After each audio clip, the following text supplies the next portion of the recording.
என் அன்பு செல்லுமே, உன்னுடைய மறைமுகமான துரோகியை நான் உன் கண்முன் காட்டப் போகிறேன். அதுவும் எந்த நிலைமையில் தெரியுமா?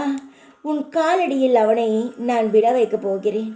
அவன் உன் அருகிலேயே இருந்து நீ என்ன செய்கிறாய் என்று பார்த்து உன்னுடைய ஒவ்வொரு அசைவுகளையும் வைத்து அவன் உனக்காக பல திட்டங்களை போட்டுக்கொண்டு இருக்கிறான். அவன் நினைக்கிறான் அவன் செய்வதை யாரும் பார்க்கவில்லை என்று. ஆனால் நான் பார்க்கிறேன் என்பதை அவன் மறந்துவிட்டான். அவனை எந்த விதத்தில் அடித்து உன் காலில் விடிய வைக்க வேண்டுமோ நான் அவனை விழ வைக்கிறேன்.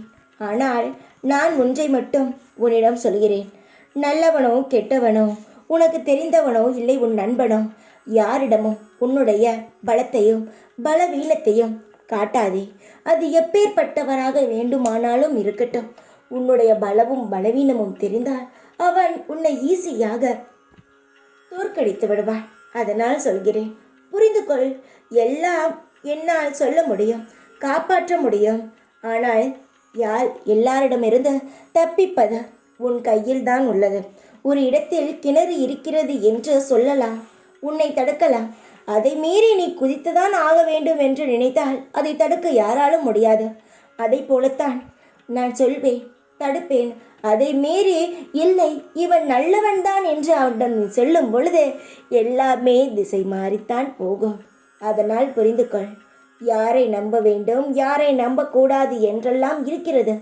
ஆனால் யாரையும் முழுதாக நம்பி ஏமாந்து விடாதே. யாரை நம்பினாலும் மண் குதிரை போல் நடுக்கடலில் கரைந்து விட்டு ஓடிவிடுவார்கள். நம்பிக்கையாக இரு. உன்னுடைய அனைத்து விஷயங்களும் மாறும். உன்னுடைய மறைமுகமான துரோகியை உன் காலில் விழுந்து மன்னிப்பு கேட்க வைப்பேன். அதற்கான காலம் வரும். நீ ஜாக்கிரதையாக இரு. எப்பொழுதும் உன் கூடவே இருப்பேன் நான். ஓம் சாய்ராம்.